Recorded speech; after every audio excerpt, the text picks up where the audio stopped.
Okay. Good morning बच्चों, आप सभी का स्वागत है। मैं हूं प्रवीण यादव और आप सभी का स्वागत करता हूं हमारे आज की केमिस्ट्री क्लास में। ठीक है, तो हम जो पढ़ रहे थे वो हम परमाणु की संरचना के बारे में पढ़ रहे थे, एटॉमिक स्ट्रक्चर के बारे में पढ़ रहे थे। ठीक है, तो एटॉमिक स्ट्रक्चर में हम लोगों ने देखा था, ठीक है, एटॉमिक स्ट्रक्चर में हम लोगों ने कल की क्लास में देखा था कि कल की क्लास में हम लोगों ने जो विभिन्न प्रकार के जो परमाणु कक्षक हैं, उन परमाणु कक्षकों में इलेक्ट्रॉनों का वितरण देखा था। ठीक है, अर्थात हमने विभिन्न प्रकार के तत्वों का इलेक्ट्रॉनिक विन्यास देखा था और उस जो इलेक्ट्रॉनिक विन्यास है, अर्थात जो विभिन्न प्रकार के जो परमाणु कक्षक होते हैं, उन विभिन्न परमाणु कक्षकों में इलेक्ट्रॉन किस प्रकार से भरते हैं, उसके बारे में हमने तीन अलग-अलग नियम देखे थे। ठीक है, सबसे पहला नियम हमने देखा था अफबाउ का सिद्धांत। ठीक है, तो अफबाउ का सिद्धांत क्या कहता है, ये हम थोड़ा सा रिपीट कर लेते हैं। तो अफबाउ का सिद्धांत ये कहता है कि कक्षकों में इलेक्ट्रॉन उनकी बढ़ती हुई ऊर्जा के क्रम में भरे जाते हैं।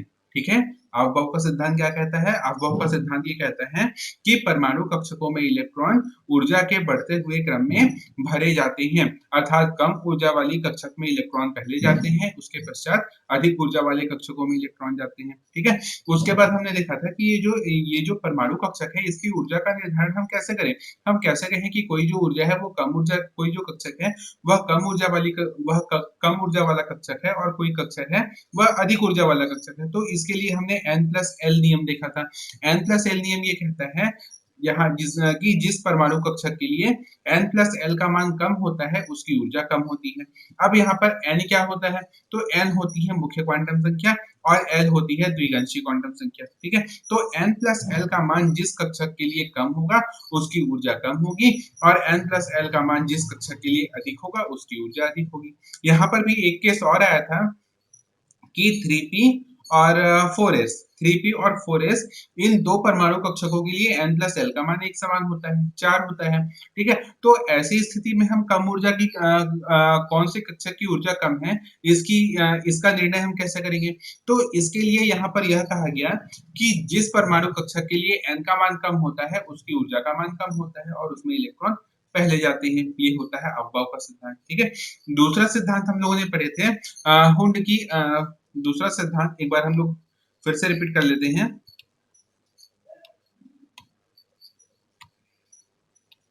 जैसा कि आप अपनी स्क्रीन पर देख पा रहे होंगे, दूसरा सिद्धांत हमने कहा था हुंड की अधिकतम बहुलता का सिद्धांत। तो हुंड की अधिकतम बहुलता का सिद्धांत क्या बताता है? हुंड की अधिकतम बहुलता का सिद्धांत बताता है कि यदि जिन कक्षकों की ऊर्जा का मान बराबर होता है, जैसे कि समभुज कक्षकों के बारे में हमने पढ़ा था, पी कक्षक, जो पी उपकोष होता है उसमें तीन कक्षक पाए जाते हैं, px, py और pz। तो इन तीनों कक्षकों की ऊर्जा का मान तो लगभग बराबर होता है। तो इसमें इलेक्ट्रॉनों का वितरण किस प्रकार से होता है, इसको बताया था हुंड की अधिकतम बहुलता के नियम में। तो हुंड की अधिकतम बहुलता का नियम कहता है कि एक ही उपकोष के कक्षकों में इलेक्ट्रॉनों का युग्मन तब तक नहीं होता जब तक कि उस उपकोष के सभी कक्षकों में समान चक्रण वाले इलेक्ट्रॉन एक इलेक्ट्रॉन ना आ जाए।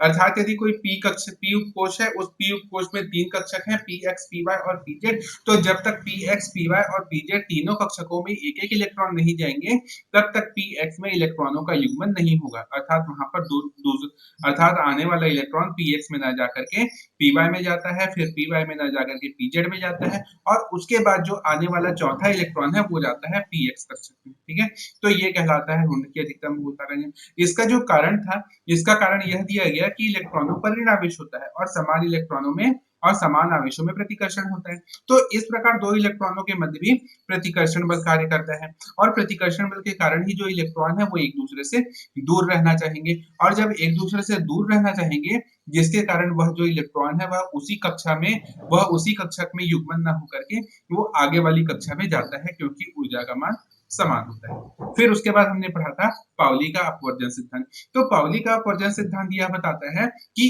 एक कक्षक में अधिकतम कितने इलेक्ट्रॉन हो सकते हैं। ठीक है, तो पाउली ने अपना जो सिद्धांत दिया था उसमें उन्होंने कहा कि परमाणु में उपस्थित किसी भी दो इलेक्ट्रॉनों की चारों क्वांटम संख्याएं एक समान नहीं हो सकती। किसी परमाणु में उपस्थित दो इलेक्ट्रॉन की चारों क्वांटम संख्याएं एक समान नहीं हो सकती। अर्थात यदि किसी दो इलेक्ट्रॉन की मुख्य क्वांटम संख्या, द्विगंशी क्वांटम संख्या और चक्रण क्वांटम संख्या, ये तीन क्वांटम संख्याएं अगर समान है तो चौथी क्वांटम संख्या अवश्य ही भिन्न होगी। चौथी क्वांटम संख्या बताती है चक्रण क्वांटम संख्या। तो चौथी क्वांटम संख्या का मान यदि एक इलेक्ट्रॉन के लिए प्लस हाफ है, यदि एक इलेक्ट्रॉन घड़ी की सुई की दिशा में घूमता है तो दूसरा इलेक्ट्रॉन घड़ी के सुइयों की विपरीत दिशा में घूमता है, अर्थात उसका चक्रण, यदि एक इलेक्ट्रॉन का चक्रण प्लस हाफ है तो दूसरे इलेक्ट्रॉन का चक्रण अवश्य ही माइनस हाफ होगा, -1/2 होगा। ठीक है, इस प्रकार दो इलेक्ट्रॉनों के लिए चारों क्वांटम संख्याओं के मान समान नहीं हो सकते। ठीक है, इस प्रकार उन्होंने यह भी बता दिया था कि एक कक्षक में अधिकतम कितने इलेक्ट्रॉन होंगे। जैसे कि एस उपकोष है, एस उपकोष में अधिकतम 2 इलेक्ट्रॉन होंगे। पी उपकोष है, पी उपकोष में अधिकतम 6 इलेक्ट्रॉन होंगे। डी उपकोष में अधिकतम 10 इलेक्ट्रॉन होंगे और एफ उपकोष में अधिकतम 14 इलेक्ट्रॉन होंगे। तो इसी प्रकार के सिद्धांतों, इन्हीं सभी सिद्धांतों का उपयोग करके हमने विभिन्न तत्वों के परमाणुओं में इलेक्ट्रॉनों का वितरण देखा था, अर्थात हमने इलेक्ट्रॉनिक विन्यास देखा था। ठीक है, तो मैंने आप लोगों को कल ये कहा था कि आप ये जितने विभिन्न प्रकार के तत्व हैं उन तत्वों के परमाणु क्रमांक के आधार पर मैंने इलेक्ट्रॉनिक विन्यास यहाँ पर दिया हुआ है। इसको आप अपने घर में इन सभी तत्वों के इलेक्ट्रॉनिक विन्यास को बना करके आप अपना अभ्यास करते रहिए। ठीक है, उसके बाद हमने देखा था कि कक्षकों के भराव में अनियमितताएं। ठीक है, हमने यहाँ पर यह देखा था कि कुछ जो तत्व होते हैं उनमें जो इलेक्ट्रॉनिक विन्यास होता है, उनमें इलेक्ट्रॉनों का वितरण जो होता है वह इन नियमों का कुछ हद तक पालन नहीं करते हैं। तो वो कौन-कौन से तत्व हैं जिनमें जिनमें इनका पालन नहीं होता? तो पहला होता है क्रोमियम। क्रोमियम में आप देखते हैं इसका सामान्य इलेक्ट्रॉनिक विन्यास, अगर हम अफबाउ के नियम का उपयोग करें तो ये होना चाहिए, संयोजी कोश का इलेक्ट्रॉनिक विन्यास होना चाहिए 4:3d4, लेकिन ये ऐसा ना होकर के ये हो जाता है 4s1 3d5। उसी प्रकार कॉपर का एग्जांपल भी हमने देखा था। कॉपर की संयोजकता कोश इलेक्ट्रॉनिक विन्यास होनी चाहिए 4s2 3d9, लेकिन ये ऐसा ना होकर के हो जाता है 4s1 3d10। उसी प्रकार मॉलिब्डेनम का भी होता है, रुथेनियम भी होता है और पैलेडियम का भी होता है। ठीक है, इसका भी इलेक्ट्रॉनिक विन्यास में भी कुछ भिन्नताएं देखी जाती हैं। तो इसका प्रमुख कारण यह माना गया कि पूर्ण पूरित और अर्धपूरित कक्षक अपेक्षाकृत अधिक स्थायी होते हैं। पूर्ण पूरित कहने का मतलब है कि देखिए, पूर्ण पूरित और अर्धपूरित कहने का मतलब है कि देखिए, जब हम क्रोमियम का इलेक्ट्रॉनिक विन्यास लेते हैं तब संयोजी कोश का इलेक्ट्रॉनिक विन्यास होता है 4s2 3d4। ठीक है, जैसा कि आप अपनी स्क्रीन पर देख पा रहे होंगे, वहां पर मैंने लिखा हुआ है 4s2 3d4। ठीक है, तो एस कक्षक तो पूर्ण रूप से भरा हुआ है, लेकिन अब डी कक्षकों के बारे में वहां पर देखिए, तो डी कक्षक को अर्धपूरित होने में कितने इलेक्ट्रॉन की आवश्यकता है? केवल एक इलेक्ट्रॉन की आवश्यकता है। अब चूंकि 4s और 3d की कक्षकों की ऊर्जा में बहुत ही कम अंतर है, तो 4s कक्षक का एक इलेक्ट्रॉन डी कक्षक में जंप कर जाता है, क्योंकि उसको इसके इलेक्ट्रॉनिक विन्यास को स्थायित्व प्रदान करने के लिए, क्रोमियम के जो इलेक्ट्रॉनिक विन्यास है उसको स्थायी इलेक्ट्रॉनिक विन्यास प्राप्त करने के लिए एस कक्षक का एक इलेक्ट्रॉन डी कक्षक में जम कर जाता है। तो डी कक्षक में जम क्यों करेगा? तो इसका सबसे पहला प्रमुख कारण यह है कि सममित वितरण। सममित वितरण कहने का मतलब है कि इलेक्ट्रॉनों की एक सममित व्यवस्था। ठीक है, इलेक्ट्रॉनों की एक सममित व्यवस्था, इसको हम कुछ इस चित्र के माध्यम से समझ सकते हैं कि देखिए, यहाँ पर जो सभी इलेक्ट्रॉन है वो सभी इलेक्ट्रॉनों में जो मैंने तीर का निशान लिखा है वो ऊपर की तरफ है। मतलब कहने का मतलब ये है कि सभी इलेक्ट्रॉनों की जो व्यवस्था है वो एक समान है। तो इसी एक समान या सममित व्यवस्था के द्वारा स्थायित्व को प्राप्त करने के लिए वह जो एस कक्षक का एक इलेक्ट्रॉन है वो डी कक्षक में जम कर जाता है। और दूसरा इसका कारण है कि विनिमय ऊर्जा, अर्थात जब कक्षकों में ऊर्जा की मात्रा जो है या जो ऊर्जा का जो अंतर है या एनर्जी गैप है, वो एनर्जी गैप बहुत ही कम है। और जब एनर्जी गैप बहुत ही कम है तब वह इलेक्ट्रॉन आसानी से एस कक्षक से डी कक्षक में जम कर सकता है। ठीक है, तो ये दोनों ही पॉइंट जो होते हैं या ये जो दोनों ही कारण है, ये बताता है कि अर्धपूरित और पूर्ण पूरित कक्षक अपेक्षाकृत अधिक स्थायी होते हैं और इसी के कारण ही यह इलेक्ट्रॉनिक विन्यास हमें दिखाई देता है। ठीक है, तो ये है कक्षकों के भराव में कुछ अनियमितताएं जो हमने क्रोमियम, कॉपर, मॉलिब्डेनम, रुथेनियम और पैलेडियम में देखा था। ठीक है, उसके बाद फिर आता है प्रभावी नाभिकीय आवेश, जो आज का हमारा टॉपिक था और ये जो चैप्टर है, जो हम परमाणु संरचना जो चैप्टर पढ़ रहे हैं उसका सबसे लास्ट पॉइंट है। इसके बाद में फिर ये चैप्टर खत्म हो जाएगा। ठीक है, तो कल की क्लास में हमने जो कुछ भी पढ़ा था उसमें अगर किसी को कोई परेशानी हो या किसी को अगर कुछ समझ में ना आया हो तो वो यहाँ पर पूछ सकते हैं। अगर सब कुछ समझ में आ जा रहा है, बहुत ही प्रॉपर अच्छी तरीके से समझ में आ रहा है, तो फिर हम आगे की तरफ बढ़ते हैं।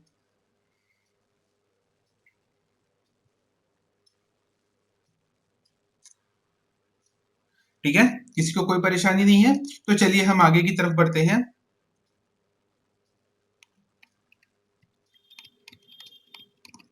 चलिए, तो आज आज हम लोग पढ़ने वाले थे प्रभावी नाभिकीय आवेश। ठीक है, तो देखिए सबसे पहले जैसा कि आप अपनी मोबाइल स्क्रीन पर देख रहे होंगे, यहाँ पर मैंने एक डायग्राम बनाया हुआ है। ये एक परमाणु का डायग्राम है।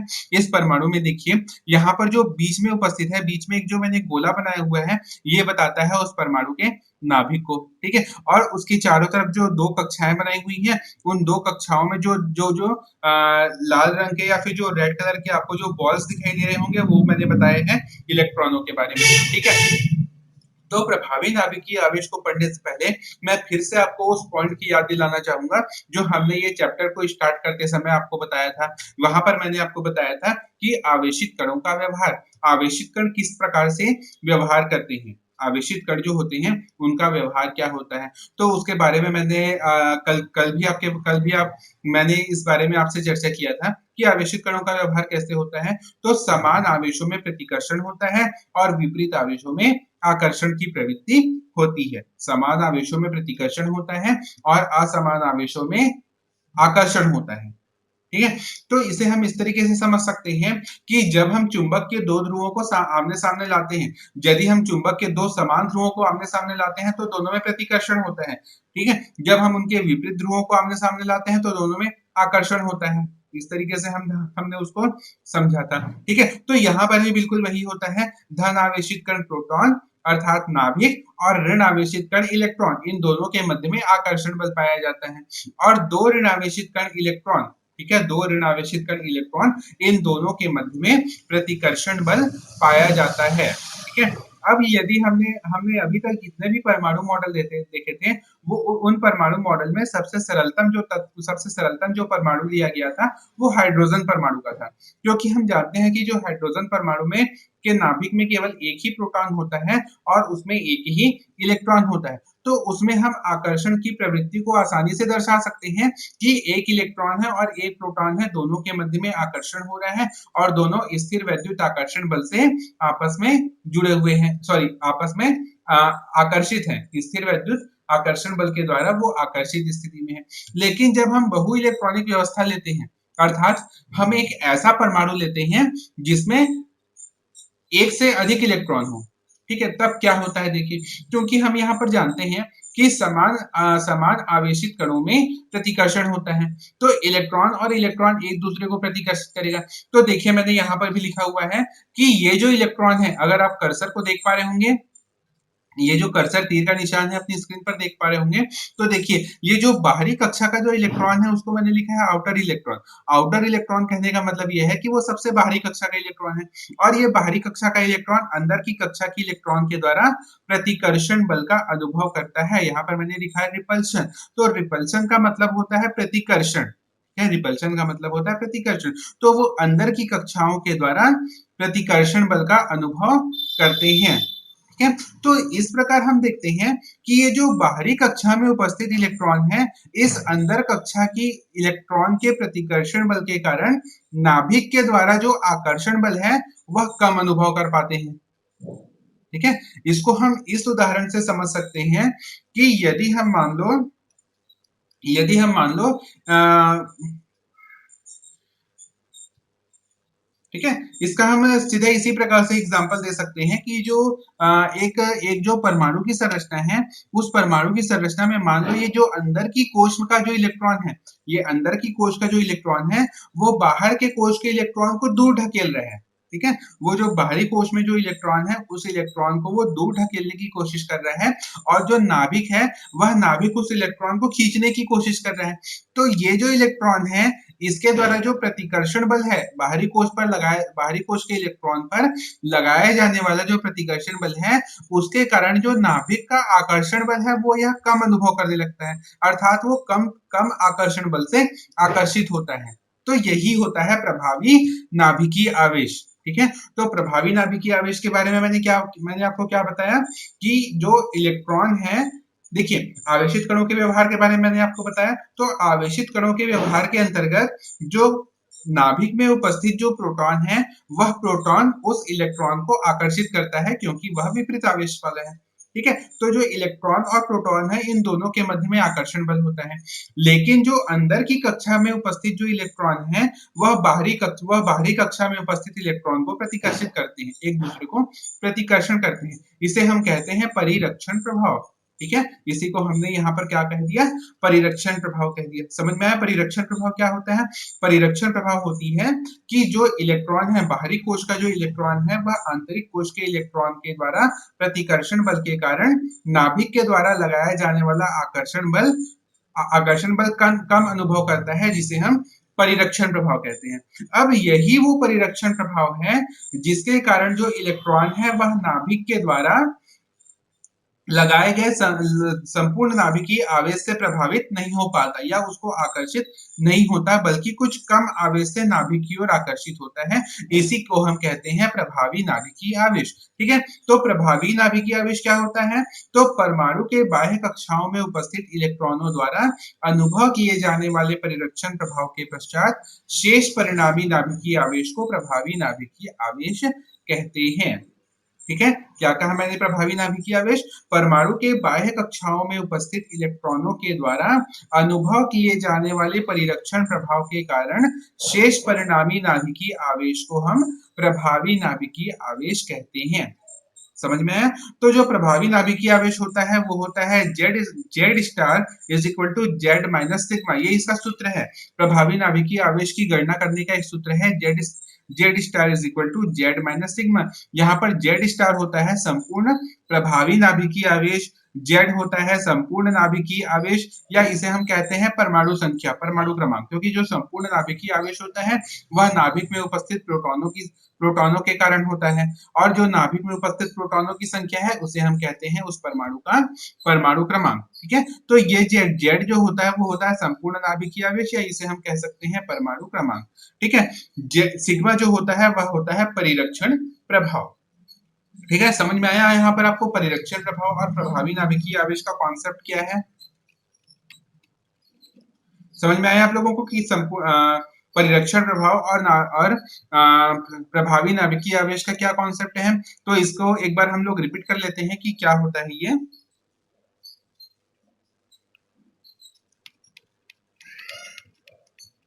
ठीक है? इसको हम लोग एक बार फिर से रिपीट कर लेते हैं। देखिए, जहां तक हमने आवेशित कणों के व्यवहार के बारे में आपको बताया था, तो आवेशित कणों का व्यवहार यह बताता है कि समान आवेशों में प्रतिकर्षण होता है और विपरीत आवेशों में आकर्षण होता है। ठीक है? तो इसी आवेशित कणों के व्यवहार के अंतर्गत इलेक्ट्रॉन भी व्यवहार करते हैं।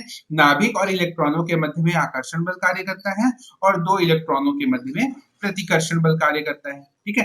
तो अब आप देखिए कि ये जो बाहरी कक्षा में जो इलेक्ट्रॉन है, उस पर भी ऋणावेश है, और अंदर की कक्षा का जो इलेक्ट्रॉन है, वो भी ऋणावेशित कण है। तो इन दोनों ऋणावेशित कण इलेक्ट्रॉन के मध्य में एक प्रकार से प्रतिकर्षण बल कार्य करने लगता है। ठीक है? एक प्रकार से क्या करता है?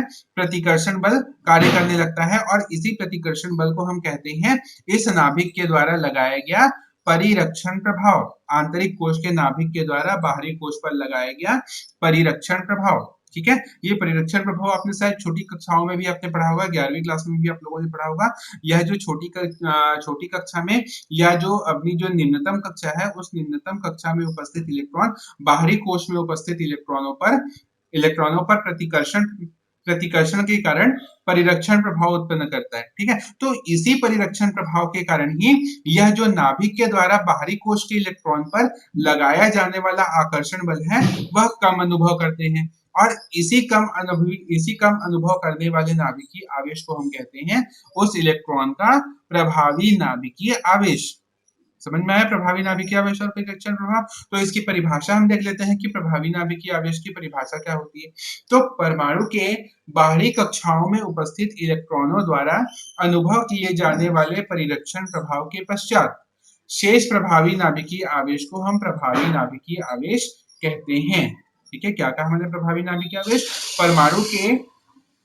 परमाणु के बाह्य कक्षा में उपस्थित इलेक्ट्रॉनों के द्वारा अनुभव किए जाने वाले परिरक्षण प्रभाव के पश्चात शेष परिणामी नाभिकीय आवेश को हम प्रभावी नाभिकीय आवेश कहते हैं। ठीक है, इसकी गणना के लिए प्रभावी नाभिकीय आवेश की गणना के लिए एक सूत्र दिया गया था जिसे हम लिखते हैं Z star is equal to Z minus sigma. यहाँ पर Z स्टार होता है प्रभावी नाभिकीय आवेश, Z होता है संपूर्ण नाभिकीय आवेश, क्योंकि संपूर्ण नाभिकीय आवेश उस नाभिक में प्रोटॉनों के कारण होता है और प्रोटॉनों की संख्या को हम उस तत्व का परमाणु क्रमांक कहते हैं। ठीक है, तो Z को हम परमाणु क्रमांक भी कह सकते हैं। सिग्मा होता है परिरक्षण प्रभाव। अब देखिए यहाँ पर आपको प्रभावी नाभिकीय आवेश की गणना करने के लिए उस तत्व का या उस परमाणु का परमाणु क्रमांक और परिरक्षण प्रभाव की जानकारी होनी चाहिए।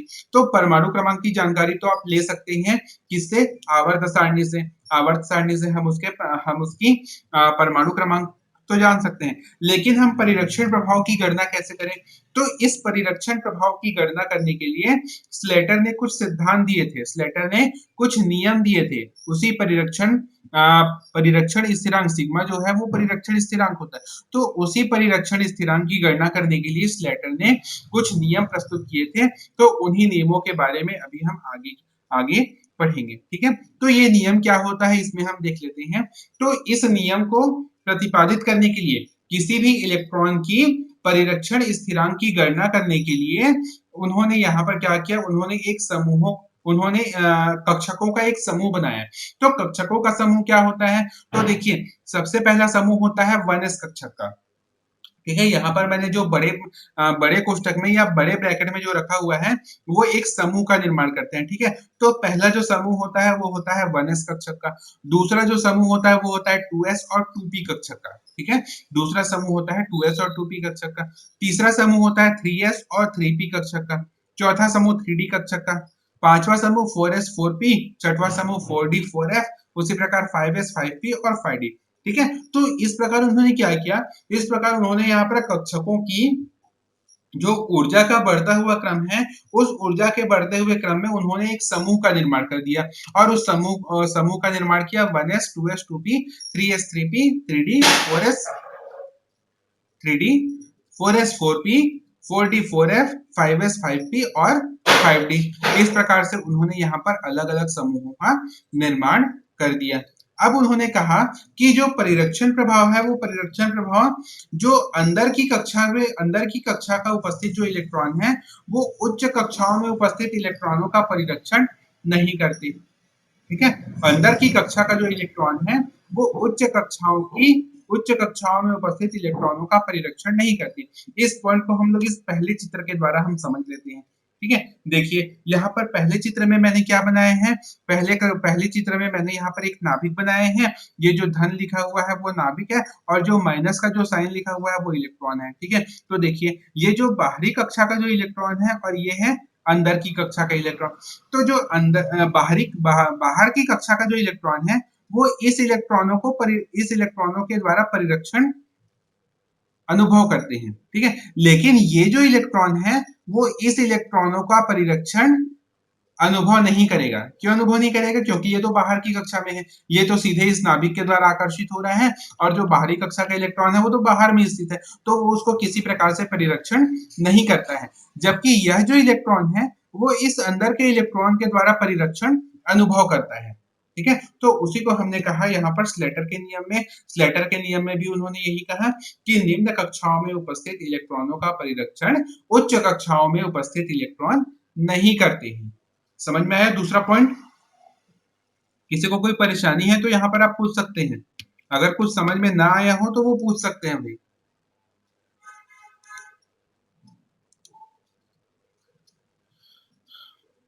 ठीक है, समझ में आ रहा है आपको? परिरक्षण प्रभाव के बारे में मैंने जो बताया कि जो निम्न कक्षा में उपस्थित जो इलेक्ट्रॉन है वो बाहरी कक्षाओं में उपस्थित इलेक्ट्रॉन के द्वारा या उच्च कक्षाओं में उपस्थित इलेक्ट्रॉनों के द्वारा परिरक्षण अनुभव नहीं करते हैं। ठीक है। नेक्स्ट पॉइंट हम लोग देखते हैं। तो नेक्स्ट पॉइंट है, यहाँ पर स्लेटर ने लिखा है कि प्रायोगिक कक्षा के एस व पी कक्षा में उपस्थित, प्रायोगिक कक्षा के अन्य एस व पी कक्षा में उपस्थित इलेक्ट्रॉन परिरक्षण स्थिरांक को 0.35 भाग प्रति इलेक्ट्रॉन योगदान करता है। ठीक है। प्रायोगिक कक्षा के का मतलब है कि हम जिस इलेक्ट्रॉन के परिरक्षण प्रभाव की गणना कर रहे हैं। ठीक है। अभी आप यहाँ पर नियम पर ध्यान दीजिए, जब मैं इसका एग्जाम्पल दूंगा आपको कि परिरक्षण स्थिरांक कैसे निकालेंगे, वहां पर ये आप लोगों को बिल्कुल स्पष्ट हो जाएगा। ठीक है, कि हम लोगों ने वहां पर कैसे इसको निकाला। ठीक है। तीसरा पॉइंट यहाँ पर स्लेटर ने ये लिखा है कि प्रायोगिक कक्षा के अन्य एस व पी कक्षा में उपस्थित इलेक्ट्रॉन परिरक्षण स्थिरांक को 0.35 प्रति इलेक्ट्रॉन योगदान करता है। ठीक है। और एस कक्षा का इलेक्ट्रॉन 0.30 ही योगदान करता है। ठीक है। यहाँ पर स्लेटर ने लिखा है कि हम जिस इलेक्ट्रॉन की परिरक्षण स्थिरांक की गणना कर रहे हैं, ठीक है, जो भी इलेक्ट्रॉन हो, हमें कोई एक इलेक्ट्रॉन दे दिया गया है, हमें उस इलेक्ट्रॉन का परिरक्षण स्थिरांक निकालना है। तो स्लेटर ने यहाँ पर ये कहा कि हम जिस इलेक्ट्रॉन की परिरक्षण स्थिरांक हम निकाल रहे हैं, उस इलेक्ट्रॉन की एस व पी उपकोष में उपस्थित इलेक्ट्रॉन, यदि उसी कोष के एस व पी उपकोष में कोई इलेक्ट्रॉन है, तो वो उसको 0.35 भाग प्रति इलेक्ट्रॉन योगदान करता है, और एस कक्षा का जो इलेक्ट्रॉन है वो 0.30 ही योगदान करता है। ठीक है। चौथा पॉइंट उन्होंने कहा कि प्रायोगिक कक्षा से पहले वाले कक्षा में उपस्थित सभी इलेक्ट्रॉन प्रति इलेक्ट्रॉन 0.85 का योगदान करता है। अब यहाँ पर कक्षा आ गया, पहले हमने उपकोष में बात किया था, उपकोष में हमने कहा था कि जिस इलेक्ट्रॉन की परिरक्षण स्थिरांक गणना करनी है, यदि उसी उपकोष का कोई इलेक्ट्रॉन है तो वो 0.35 और 0.30 का योगदान करेगा। लेकिन यदि कोई दूसरी कक्षा का इलेक्ट्रॉन है, वो दूसरी कक्षा का इलेक्ट्रॉन 0.85 का योगदान करता है। समझ में आया आपको दोनों में अंतर? पहले हमने उसी उपकोष में बात किया, उसी उपकोष कहने का मतलब है कि एस उपकोष, पी उपकोष, डी उपकोष, एफ उपकोष, इसकी बात है। ठीक है। एस, यहाँ पर एस और पी का ही बात करेंगे, डी और एफ के बारे में हम बाद में बात करेंगे। ठीक है। एस और पी उपकोष का। और चौथा पॉइंट बताता है कि कक्षा में, कक्षा मतलब हो गया दूसरी कक्षा, पहली कक्षा, दूसरी कक्षा, तीसरी कक्षा, चौथी कक्षा, इस प्रकार से वो अलग अलग कक्षा हो गई। ठीक है। तो जैसे कि यदि हम मान लो चौथी कक्षा के इलेक्ट्रॉन की परिरक्षण स्थिरांक की गणना कर रहे हैं, तो तीसरी कक्षा का जो इलेक्ट्रॉन है वो 0.85 का योगदान करेगा। समझ में आया? पांचवा पॉइंट यहाँ पर कहता है कि प्रायोगिक कक्षा से अंदर की ओर, प्रायोगिक कक्षा से अंदर की ओर दूसरी कक्षा से नाभिक तक, दूसरी कक्षा से नाभिक तक के जितने भी इलेक्ट्रॉन हैं, वो इलेक्ट्रॉन 1.00 का योगदान करता है। ठीक है। यदि हम मान लो कोई एक इलेक्ट्रॉन है, यदि वो इलेक्ट्रॉन मान लो 5वीं कक्षा में उपस्थित है, तो 5वीं कक्षा से हम चौथी कक्षा, तीसरी कक्षा में आए।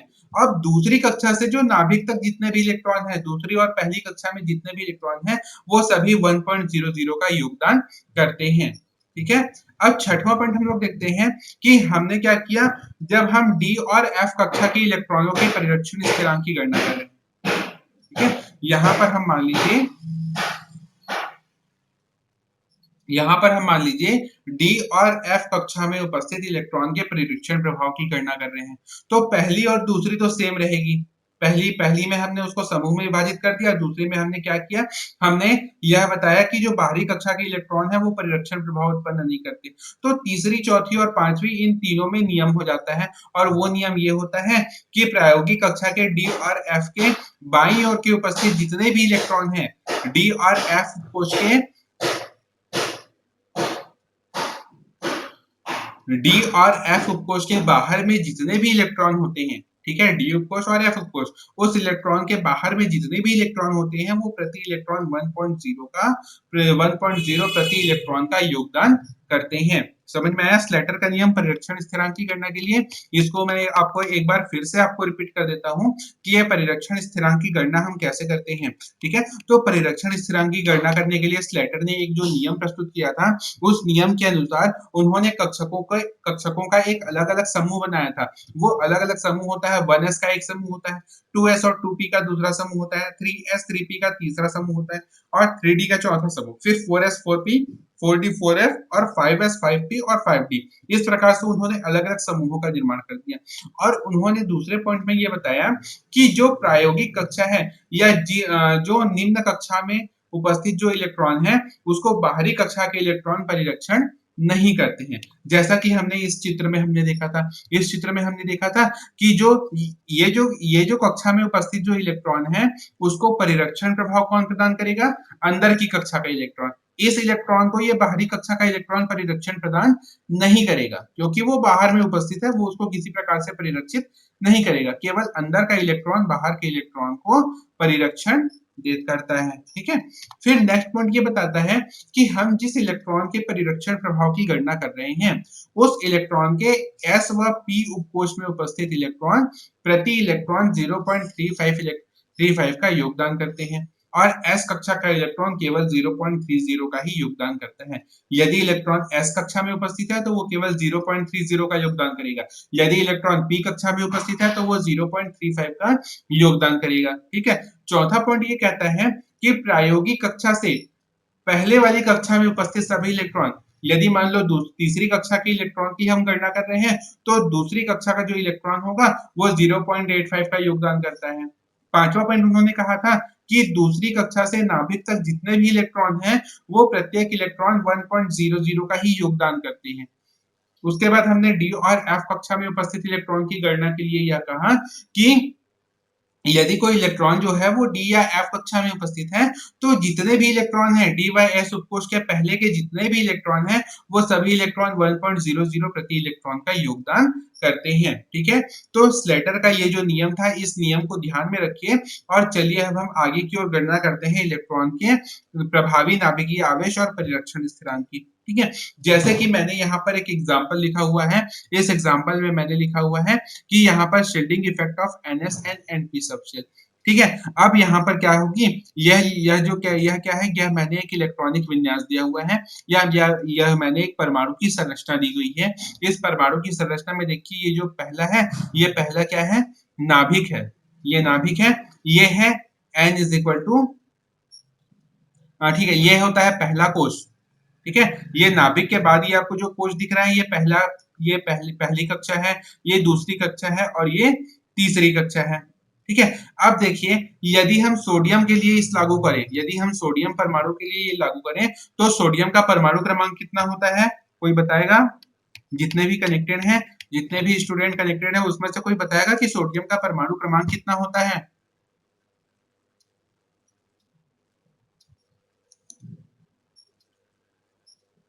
हाँ, बहुत अच्छा, सोडियम का परमाणु क्रमांक होता है 11। ठीक है, सोडियम का परमाणु क्रमांक 11 होता है। तो उसका इलेक्ट्रॉनिक विन्यास हम कैसे लिखते हैं? सोडियम का इलेक्ट्रॉनिक विन्यास हम कैसे लिखते हैं? कोई ऐसा टाइप करके मत बताइए, आप ऑडियो रिप्लाई भी आप कर सकते हैं। सोडियम का इलेक्ट्रॉनिक विन्यास हम कैसे लिखते हैं?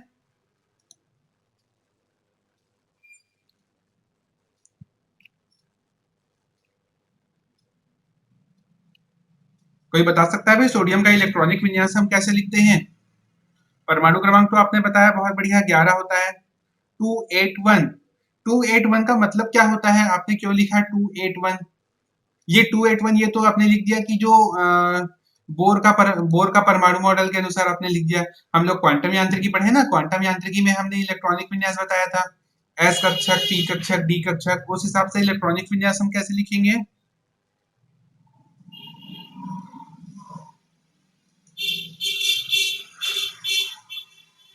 देखिए भाई, ये तो आपने बिल्कुल सही बताया है, ये मैं नहीं कह रहा हूँ कि ये गलत है, 281 बिल्कुल सही आंसर है।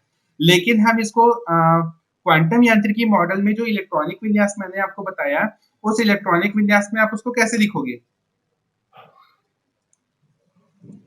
चलिए मैं आपको बता देता हूँ, हम इसे कैसे लिखेंगे।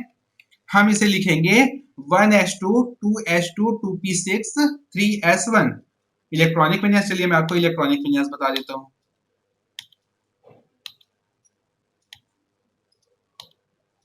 ये देखिए, यहाँ पर मैंने आपको इलेक्ट्रॉनिक विन्यास, आपको जितने भी परमाणु हैं, उन सभी परमाणु का इलेक्ट्रॉनिक विन्यास आपको बताया था और कहा था कि घर में इसका प्रैक्टिस करिएगा। तो इस आंसर का मतलब है कि आपने घर में प्रैक्टिस नहीं किया है, आपने केवल 9th और 11th क्लास में जो पढ़ा है वही रटाया रुटाया आंसर आपने दिया है। तो देखिए, सोडियम का परमाणु क्रमांक होता है 11। देखिए 11वें नंबर पर परमाणु क्रमांक मैंने 11 लिखा है। ये 11 किसका परमाणु क्रमांक है? सोडियम तत्व का है। और इस सोडियम का इलेक्ट्रॉनिक विन्यास क्या होता है? Helium 3s1। हीलियम का होता है 1s2। ठीक है, 1s2, ठीक है। उसके बाद 1s2 2s2 2p6, ठीक है। 1s2 2s2 2p6 3s1, ठीक है। ये होता है इसका इलेक्ट्रॉनिक विन्यास। अब हम फिर से उसी पेज में जब जाते हैं, ठीक है। देखिए पहली कक्षा में कितने इलेक्ट्रॉन हैं? पहली कक्षा में 1s2 2 इलेक्ट्रॉन, ठीक है, 2 इलेक्ट्रॉन है। उसके बाद आता है दूसरी कक्षा, दूसरी कक्षा में आता है 2s2 2p6, 2s2 2p6 कितने इलेक्ट्रॉन हो गए? 8 इलेक्ट्रॉन हो गए। तो यहाँ पर काउंट कीजिए, ये 8 इलेक्ट्रॉन होने चाहिए। 1 2 3 4 5 6 7 8, टोटल 8 इलेक्ट्रॉन्स हैं दूसरी कक्षा में। तीसरी कक्षा में होता है 3s1, अर्थात केवल एक इलेक्ट्रॉन होता है ये। तो यहाँ पर देखिए तीसरी कक्षा में केवल एक ही इलेक्ट्रॉन है, ठीक है। अब यदि मान लीजिए कि हमें इस इलेक्ट्रॉन के परिरक्षण प्रभाव की गणना करनी है, या इस ये जो इलेक्ट्रॉन है इस इलेक्ट्रॉन की क्या करनी है हमको? हमको इसका परिरक्षण स्थिरांक की गणना करनी है, प्रभावी नाभिकीय आवेश की गणना करनी है। तो इसके लिए हम बिल्कुल वही स्लेटर के नियम का उपयोग करेंगे। तो देखिए स्लेटर का नियम क्या कहता है? स्लेटर का ये जो तीसरा जो नियम है, ये कहता है कि प्रायोगिक कक्षा के अन्य s व p उपकक्षा में उपस्थित इलेक्ट्रॉन परिरक्षण प्रभाव को 0.35 भाग प्रति इलेक्ट्रॉन योगदान करता है। एस कक्षा का इलेक्ट्रॉन 0.30 ही योगदान करता है, ठीक है। तो देखिए मैंने यहाँ पर लिखा है 0.35 इसलिए लिखा है क्योंकि यहाँ पर जिस इलेक्ट्रॉन का निकालना है उस इलेक्ट्रॉन को हम नहीं लिखेंगे कि जिसका निकालना है, इसलिए मैंने यहाँ पर 0 लिखा है, ठीक है। जिस इलेक्ट्रॉन के परिरक्षण स्थिरांक की गणना करनी है उसके लिए मैंने 0 लिखा है। तो इसको आप यहाँ पर नेग्लेक्ट भी कर सकते हैं, इसको नहीं लिखेंगे तब भी चलेगा, लेकिन ये मैंने दिखाने के लिए लिखा था कि भाई आप बोलेंगे कि भाई इस कक्षा में तो एक इलेक्ट्रॉन है, उसका कहाँ गया, ठीक है। इसलिए मैंने दिखाने के लिए ये लिख दिया, लेकिन अगर आप ये नहीं लिखेंगे तब भी चलेगा क्योंकि वैल्यू तो 0 ही आना है, ठीक है। ये मैंने यहाँ पर लिख दिया। अब यहाँ पर आता है कि दूसरी कक्षा में कितने इलेक्ट्रॉन हैं? 8 इलेक्ट्रॉन हैं। तो 8 इलेक्ट्रॉन के बारे में क्या कहता है? देखिए प्रायोगिक कक्षा से पहले वाले कक्षा में उपस्थित प्रति इलेक्ट्रॉन 0.85 का योगदान करते हैं, ठीक है। तो देखिए यहाँ पर भी 8 इलेक्ट्रॉन है दूसरी कक्षा में, दूसरी कक्षा में 8 इलेक्ट्रॉन है, मतलब वो सभी 8 इलेक्ट्रॉन 0.85 का योगदान करेंगे। तो वही मैंने लिख दिया 8 इंटू 0.85। उसके बाद आप देखिए, उसके बाद यहाँ पर आता है कि प्रायोगिक कक्षा से अंदर की ओर दूसरी कक्षा से नाभिक तक समस्त कक्षा का प्रत्येक इलेक्ट्रॉन 1.0 का योगदान करता है, ठीक है। तो मैंने यहाँ पर भी लिख दिया अंदर की कक्षा में 2 इलेक्ट्रॉन है, तो ये 2 इलेक्ट्रॉन कितने का योगदान करेंगे परिरक्षण स्थिरांक में? 1.00 का। तो वही मैंने लिख दिया 2 इंटू 1। अब इन सभी का योग निकालेंगे तो वो आ जाएगा परिरक्षण स्थिरांक। तो 2 इंटू 1 हो गया 2 प्लस 8 इंटू 0.85 ये आ गया 8 इंटू 8.8, 8.8 ये आ गया आपका परिरक्षण स्थिरांक। अब आपको किसकी गणना करनी है? प्रभावी नाभिकीय आवेश की गणना करनी है। तो प्रभावी नाभिकीय आवेश आप यहाँ पर देखिए Z star is equal to होता है जेड माइनस सिग्मा। जेड होता है परमाणु क्रमांक और सिग्मा होता है परिरक्षण स्थिरांक। तो हमने सोडियम का परिरक्षण स्थिरांक कितना निकाला है? 8.8। और परमाणु क्रमांक कितना होता है सोडियम का? 11। तो 11 माइनस 8.8, तो इस अंतिम कक्षा में उपस्थित इलेक्ट्रॉन का प्रभावी नाभिकीय आवेश निकल गया 2.2। समझ में आया? इस तरीके से हम प्रभावी नाभिकीय आवेश की गणना करते हैं। समझ में आया प्रभावी नाभिकीय आवेश कैसे निकाले हम लोग? समझ में आया भाई प्रभावी नाभिकीय आवेश हमने कैसे निकाला?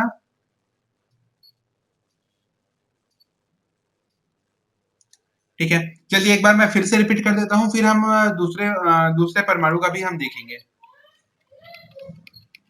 ठीक है, यहाँ पर यदि यदि यदि आपको ये क्वेश्चन कहा जाए कि सोडियम की बाहरी कक्षा में उपस्थित इलेक्ट्रॉन की परिरक्षण प्रभाव की गणना करिए, सोडियम की अंतिम कक्षा में उपस्थित इलेक्ट्रॉन की परिरक्षण प्रभाव की गणना करिए, ठीक है। तो आप इसको कैसे निकालेंगे? तो आपको ये पता होना चाहिए कि सोडियम का परमाणु क्रमांक कितना होता है और उसका इलेक्ट्रॉनिक विन्यास भी कितना होता है, ठीक है। तो सोडियम का परमाणु क्रमांक होता है 11 या 11 और इसका इलेक्ट्रॉनिक विन्यास होता है 1s2 2s2 2p6 3s1।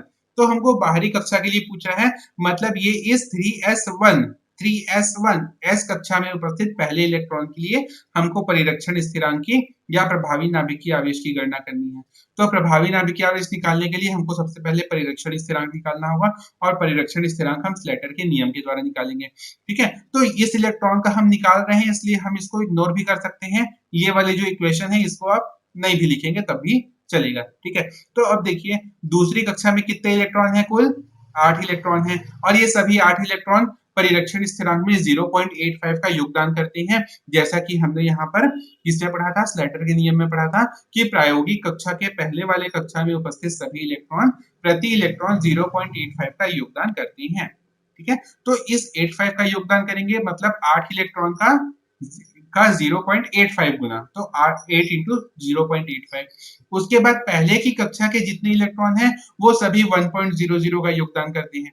तो उस पहली कक्षा में 2 इलेक्ट्रॉन है, तो 2 इलेक्ट्रॉन का 2 इंटू 1, इसका जो पूरा जो योगफल होगा वो मिलेगा 8.8, मतलब ये हो गया परिरक्षण स्थिरांक। अब प्रभावी नाभिकीय आवेश बराबर होता है परमाणु क्रमांक माइनस परिरक्षण स्थिरांक, तो 11 माइनस 8.8, तो ये मान आ गया 2.2।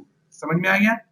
और एग्जांपल हम लोग लेते हैं, तो नेक्स्ट एग्जांपल यहाँ पर मैंने क्वेश्चन लिखा है, how to calculate the effective nuclear charge of fluorine.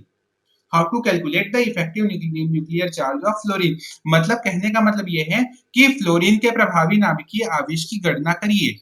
ठीक है, क्वेश्चन यहाँ पर ये कहता है कि फ्लोरीन के प्रभावी नाभिकीय आवेश की गणना करिए। तो प्रभावी नाभिकीय आवेश की गणना करने के लिए आपको ये पता होना चाहिए कि फ्लोरीन का परमाणु क्रमांक क्या होती है और उसका इलेक्ट्रॉनिक विन्यास कैसा होता है।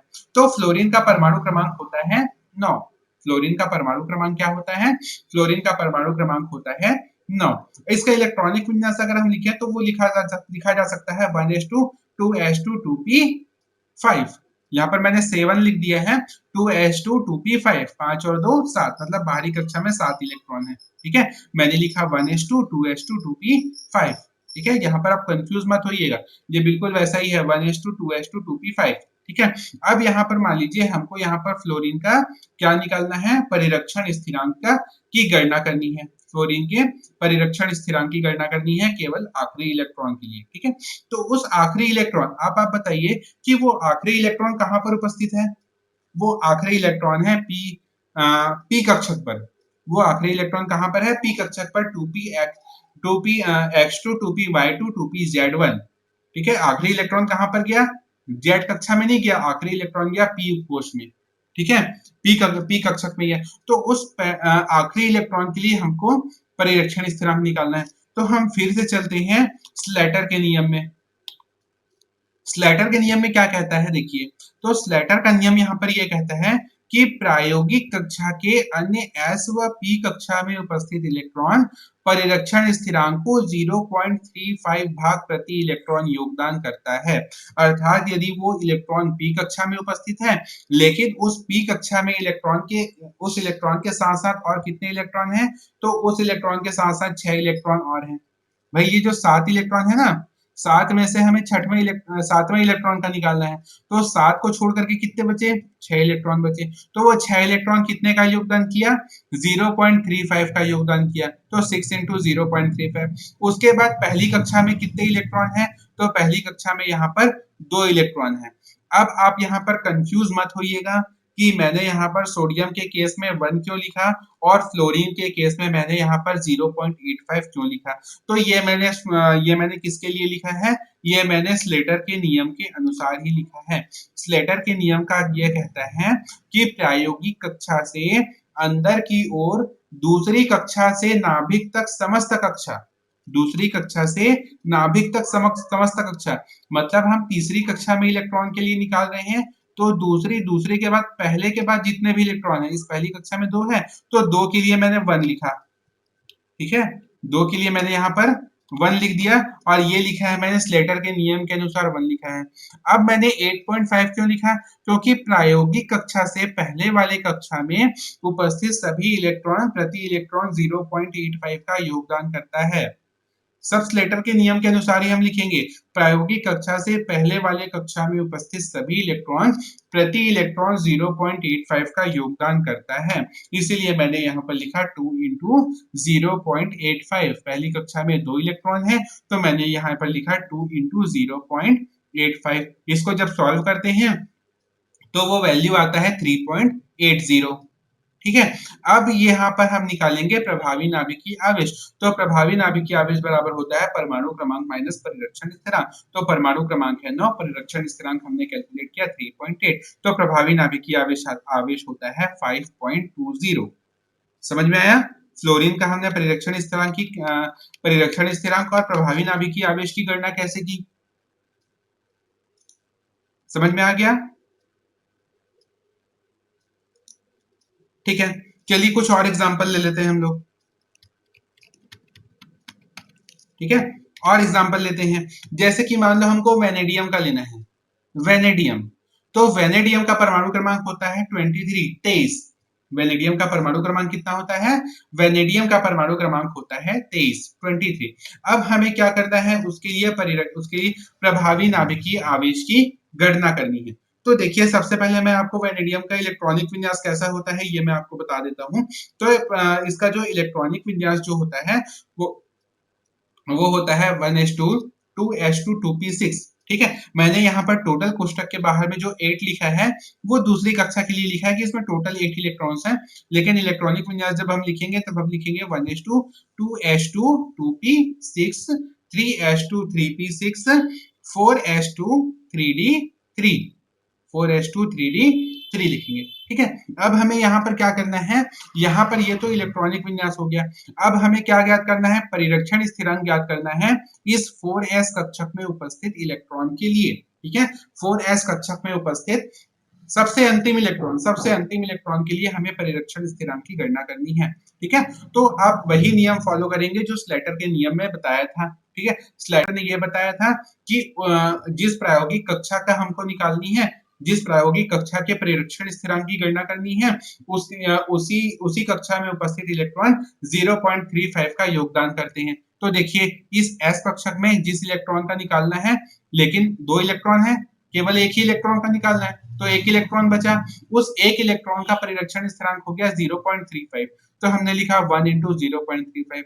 उसके बाद देखिए, इस डी कक्षा में कितने इलेक्ट्रॉन हैं? इस डी में है 3 इलेक्ट्रॉन। डी कक्षक में है 3 इलेक्ट्रॉन और एस और पी टोटल हो गए 8 इलेक्ट्रॉन। ठीक है, तो ये 8 और 3 कितने हुए? 8 और 3 11, तो 11 इंटू 0.85, क्योंकि उसकी पहली कक्षा का इलेक्ट्रॉन 0.85 योगदान करता है। तो ये मैंने आपको समझाने के लिए अलग अलग लिख दिया है कि ये जो डी के 3 इलेक्ट्रॉन है वो भी 85 का योगदान करता है, और ये जो 8 इलेक्ट्रॉन है वो भी 0.85 का योगदान करता है। इसको आप इस तरीके से लिख सकते हैं, 8 और 3 कितने हुए? 11, तो 11 इंटू 0.85 आप ऐसे भी लिख सकते हैं। ठीक है, ये मैंने समझाने के लिए आपको अलग अलग लिख दिया। ठीक है, उसके बाद जो स्लेटर का नियम कहता है कि दूसरी कक्षा से अंदर की ओर प्रत्येक इलेक्ट्रॉन, तो अंदर की ओर कितने इलेक्ट्रॉन हो गए? 8 और 2 10, तो ये 10 इलेक्ट्रॉन 1.00 का योगदान करेंगे। ये मैंने समझाने के लिए आपको अलग अलग लिखा है कि दूसरी कक्षा का 8 इलेक्ट्रॉन भी 1.00 का योगदान करेगा और 2 इलेक्ट्रॉन भी 1.00 का योगदान करेंगे। आप इसको 10 इंटू 1 लिख सकते हैं। ठीक है, तो जब ये हम पूरा कैलकुलेट करते हैं तो ये वैल्यू आता है 19.7 परिरक्षण स्थिरांक। अब आता है उसका, अब क्या आता है उसका प्रभावी नाभिकीय आवेश, तो ये होता है 23 है वेनेडियम का परमाणु क्रमांक 23 माइनस 19.7, ये आ गया 3.3। ये हो गया प्रभावी नाभिकीय आवेश इस अंतिम इलेक्ट्रॉन के लिए। ठीक है, समझ में आया आपको? कोई परेशानी हो तो पूछ सकते हैं, फिर आगे बताऊंगा।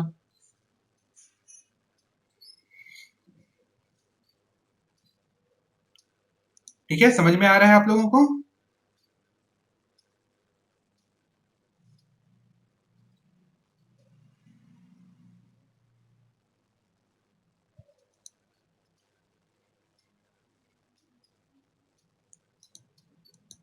ठीक है, चलिए आगे बढ़ते हैं फिर। ठीक है, अब देखिए, ये तो हो गई अंतिम इलेक्ट्रॉन के लिए, समझ में आ रहा है ना? ये हो गया आपका अंतिम इलेक्ट्रॉन के लिए। अब यदि मान लो आपको कहा जाए कि screening constant of the 3d electron of vanadium. ठीक है, आपको इस डी कक्षा में उपस्थित इलेक्ट्रॉन के लिए प्रभावी नाभिकीय आवेश की गणना करनी है। ठीक है, अब आपको यहाँ पर 4s के लिए नहीं कहा जा रहा है, आपको यहाँ पर 3d कक्षा में उपस्थित इलेक्ट्रॉन के लिए गणना करने के लिए बोल रहे हैं। तो स्लेटर का नियम ये कहता है कि जिस इलेक्ट्रॉन का हमें परिरक्षण प्रभाव ज्ञात करना है उसके बाहरी कक्षा में उपस्थित इलेक्ट्रॉन उस इलेक्ट्रॉन को परिरक्षित नहीं करते हैं। अर्थात ये जो 4s इलेक्ट्रॉन है, ये 4s कक्षक के 2 इलेक्ट्रॉन इसको परिरक्षित नहीं करेंगे।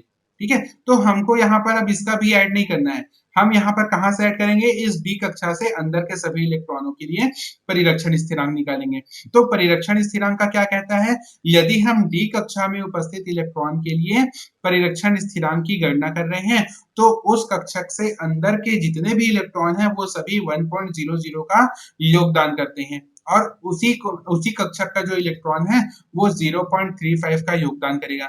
तो देखिए इस डी कक्षक में कितने इलेक्ट्रॉन हैं, इस डी कक्षक में 3 इलेक्ट्रॉन है, हमें बाहर वाले इलेक्ट्रॉन का निकालना है तो कितने इलेक्ट्रॉन बचे, 2 इलेक्ट्रॉन बचे। वो 2 इलेक्ट्रॉन इसको कितना कितना योगदान देंगे, वो 2 इलेक्ट्रॉन इसको 0.35 का योगदान देंगे। तो हम यहाँ पर मैंने लिख दिया 2 into 0.35, 2 into 0.35। ठीक है, अब अंदर की ओर कुल कितने इलेक्ट्रॉन बचे, तो तीसरी कक्षा में 8 इलेक्ट्रॉन, दूसरी कक्षा में भी 8 इलेक्ट्रॉन और पहली कक्षा में 2 इलेक्ट्रॉन। 8 और 2 10, 10 और 8 18, टोटल 18 इलेक्ट्रॉन। ये 18 इलेक्ट्रॉन कितने का योगदान करेंगे, तो 1.00 का योगदान करेंगे। तो इसको हम लिख सकते हैं 18 into 1। ये मैंने आपको समझाने के लिए अलग अलग लिख दिया है। तीसरी कक्षा में है 8 इलेक्ट्रॉन तो 8 into 1.0, 8 into 1.0 और 2 into 1.0, इसको आप लिख सकते हैं 18 into 1। ठीक है, तो ये जो पूरा इसका जो योग आता है, कैलकुलेशन आता है, वो आता है 18.70, 18.70। ठीक है, अब इसका प्रभावी नाभिकीय आवेश होगा परमाणु क्रमांक माइनस परिरक्षण स्थिरांक, ये होता है 23 माइनस 18.70, ये वैल्यू आता है 4.30। ठीक है, तो ये जो डी कक्षा का जो इलेक्ट्रॉन है उसका प्रभावी नाभिकीय आवेश आता है 4.30। समझ में आया प्रभावी नाभिकीय आवेश की गणना कैसे करते हैं और परिरक्षण स्थिरांक कैसे निकालते हैं, समझ में आ रहा है। ठीक है, तो आशा करता हूं आपसे कि आपको ये चैप्टर बहुत अच्छे से समझ में आया होगा। ठीक है, ये चैप्टर यहां पर खत्म हो गया। यदि आपको इसमें कोई परेशानी हो तो आप अभी पूछ सकते हैं। ठीक है, अभी हमारे पास टाइम है, यदि आपको इसमें कोई क्वेश्चन, यदि आपको इसमें कोई कुछ समझ में नहीं आया होगा या आपके पास कोई क्वेश्चन होगा तो आप ये पूछ सकते हैं। ठीक है, ये चैप्टर यहाँ पर खत्म हो गया।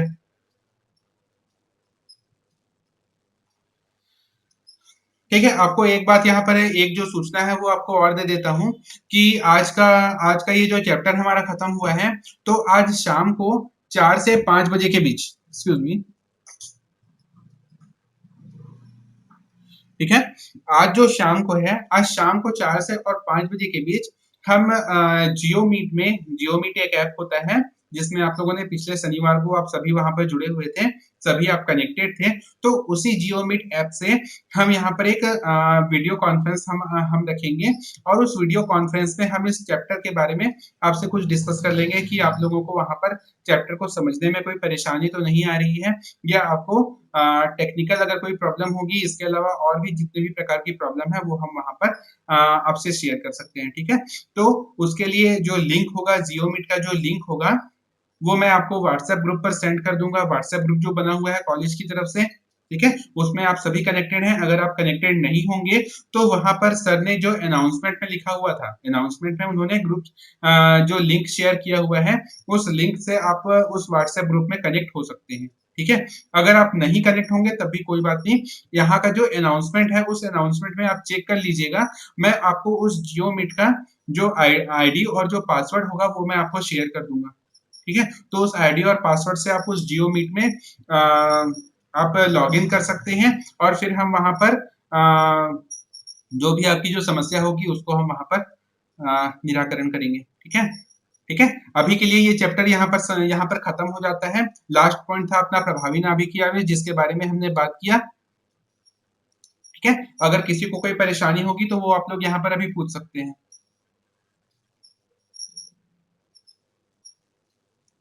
सबको समझ में आ रहा है?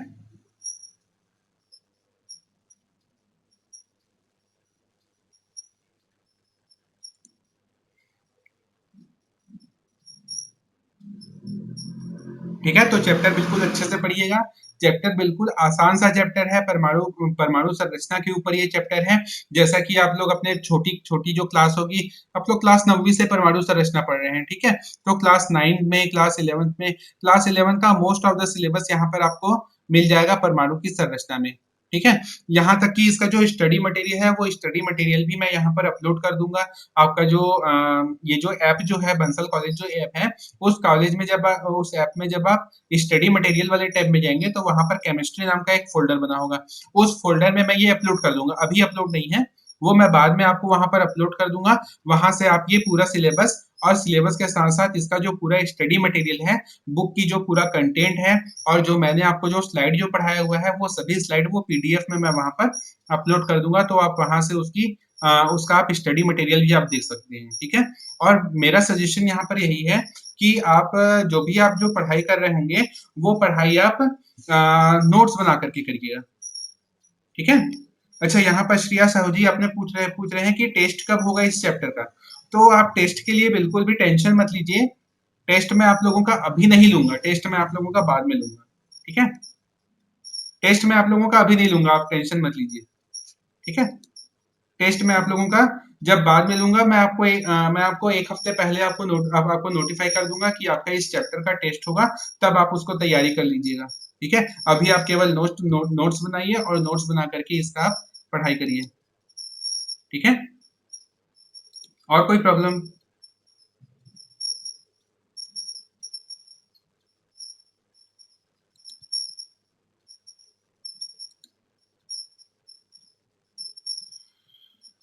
ठीक है, तो ये सेशन हम लोग यहीं पर खत्म करते हैं। ये चैप्टर यहाँ पर खत्म हो चुका है। अगली क्लास में हम लोग पढ़ेंगे इसका जो सॉरी, सेम यूनिट का, अभी एक यूनिट खत्म नहीं हुआ है। ये एक यूनिट का पहला चैप्टर है परमाणु संरचना। दूसरा इसका चैप्टर होता है आवर्ती नियम, ठीक है? आवर्ती गुण, ठीक है? तो कल से हम लोग आवर्ती गुण के बारे में पढ़ेंगे, ठीक है? आवर्ती गुण को पढ़ाने से पहले मैं आपको आवर्त सारणी के बारे में थोड़ी सी जानकारी आपको दे दूंगा। आवर्त सारणी क्या होती है, आवर्त सारणी में तत्वों को कैसे रखा हुआ है, और वहां पर उसके भौतिक और रासायनिक गुणों की वो जो आवर्तिता है, आवर्तिता मतलब होती है स्वयं को दोहराना, ठीक है? तो वो स्वयं को किस प्रकार से दोहराती है, इसके बारे में आपको पहले थोड़ी सी जानकारी दे दूंगा। उसके बाद फिर हम वो चैप्टर स्टार्ट करेंगे, ठीक है? तो उम्मीद करता हूँ यहाँ पर आपको जो भी पढ़ाया जा रहा है, वो आपको बिल्कुल अच्छे से समझ में आ रहा है। तो बिल्कुल भी आप देर मत करिए। आपका जो क्लास क्लास तो आपका चल ही रहा है, तो आप क्लास के चलते चलते आप नोट्स बना करके आप पढ़ाई भी करते रहिए, ठीक है? और जैसा कि अभी आप समझ रहे हैं कि अभी क्या है, कोरोना का संक्रमण बहुत ज्यादा ही फैला हुआ है। तो मेरी आपसे सजेशन यही है कि घर से बाहर बिल्कुल भी मत निकलिए, आप बिल्कुल घर में ही रहिए, ठीक है?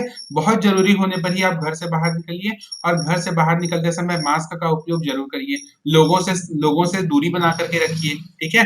यदि किसी को कोई लक्षण दिखाई देते हैं, जैसे सर्दी जुकाम या सांस लेने में अगर कोई तकलीफ होती है, तो आप निकट के हॉस्पिटल में जाकर के आप चेकअप करा सकते हैं, ठीक है? और बिल्कुल स्वस्थ रहिए, और पढ़ाई करते रहिए, ठीक है? तो सेशन मैं यहीं पर खत्म कर रहा हूँ। हम शाम को 4 बजे मिलेंगे जियो मीट पर, जिसका लिंक मैं आपको व्हाट्सएप ग्रुप पर और यहाँ अनाउंसमेंट में आपको सेंड कर दूंगा। ओके, ठीक है, थैंक यू।